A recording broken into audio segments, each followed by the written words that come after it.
आजाद Hindustan live, सच के साथ। ओंकारेश्वर के निखिल ऋषि कुमार चौहान का यूपीएससी में 900 रैंक लाकर आईआरएस अधिकारी का सपना पूरा हुआ। ओंकारेश्वर, प्रतिभा किसी की मोहताज नहीं होती। प्रतिभाओं को सही समय पर सही मंच मार्गदर्शन मिले तो अपने गांव, शहर, प्रदेश का नाम गौरवान्वित करने में पीछे नहीं रहती। इन्हीं प्रतिभाओं में ज्योतिर्लिंग ओंकारेश्वर के निखिलेश चौहान ने उत्कृष्ट कार्य कर ओंकारेश्वर और माता पिता का नाम गौरवान्वित किया। संघ लोक सेवा आयोग की परीक्षा में 900वां रैंक लाने वाले निखिल चौहान को बधाई देने वालों का तांता लगा रहा।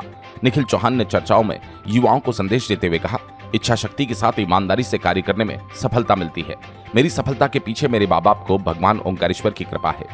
ओंकारेश्वर के युवा ने संघ लोक सेवा आयोग में सिविल सर्विसेज मुख्य परीक्षा 2023 का रिजल्ट घोषित हुआ, जिसमें निखिल ऋषि कुमार चौहान ने यूपीएससी की परीक्षा पास करके तीर्थ नगरी का नाम रोशन किया। यूपीएससी में 900वां रैंक लाकर आईआरएस अधिकारी का सपना पूरा किया। निखिल पूर्व में भी यूपीएससी की परीक्षा में कुछ अंकों से रह गए थे। वर्तमान में निखिल को परिवार और रिश्तेदारों द्वारा बधाई देने वालों का मजमा लगा रहा। परिवार में एकमात्र बालक जिसने यूपीएससी की परीक्षा पास की। परिवार एवं नगरवासियों ने निखिल चौहान को उनके उज्जवल भविष्य की कामना की।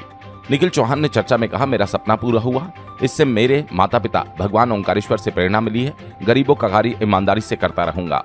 ओंकारेश्वर से ललित दुबे की रिपोर्ट। बताएं भाई साहब, अभी 2023 का जो यूपीएससी का रिजल्ट घोषित हुआ है, उसमें आपको 900वीं रैंक मिली है, तो आप किन्हें अपना प्रेरणा स्रोत मानते हैं?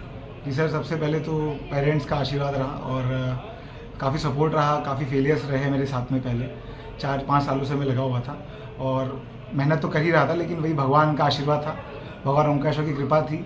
और मेरा सौभाग्य है कि मैं अपना एसोसिएशन जो है वो ओंकारेश्वर से आइडेंटिटी मेरी आती है, तो भगवान का ही आशीर्वाद रहा है, जिस कारण से मेरा एग्ज़ाम क्लियर हुआ है।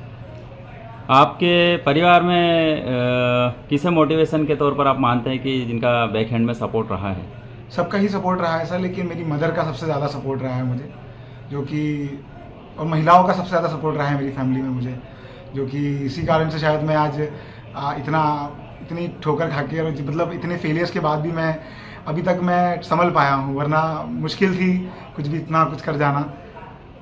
अच्छा, आने वाली जनरेशन को आप क्या कुछ मोटिवेशन के लिए एक संदेश देना चाहेंगे? यही है कि आप जो भी फील्ड में लग रहे हैं, चाहे आप बिज़नेस करें, चाहे आप कोई एग्ज़ाम की तैयारी करें, कुछ भी करें, फेलियर्स तो आते रहेंगे।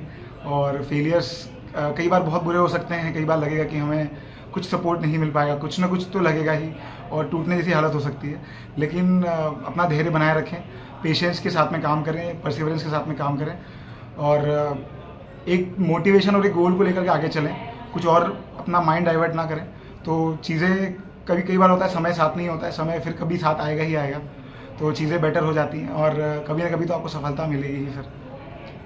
इस तैयारी को लेकर आपने अपने आप को किस सांचे में ढाल कर रखा था इतने दिनों से, कि कितने समय आपकी तैयारी? जी सर, मैं जस्ट मेरा 2018 में मेरा कॉलेज ख़त्म हुआ था, सिविल इंजीनियरिंग से मैंने बीटेक किया है, और उसके बाद से फिर मैं दिल्ली चला गया था तैयारी के लिए, लेकिन कोविड के कारणवश मुझे वापस आना पड़ा, और फिर मैं घर से ही पढ़ाई कर रहा था, तो कम्प्लीटली आइसोलेट हो चुका था घर पे आकर के, और ज़्यादा मतलब डाइवर्जन्स नहीं रखता था।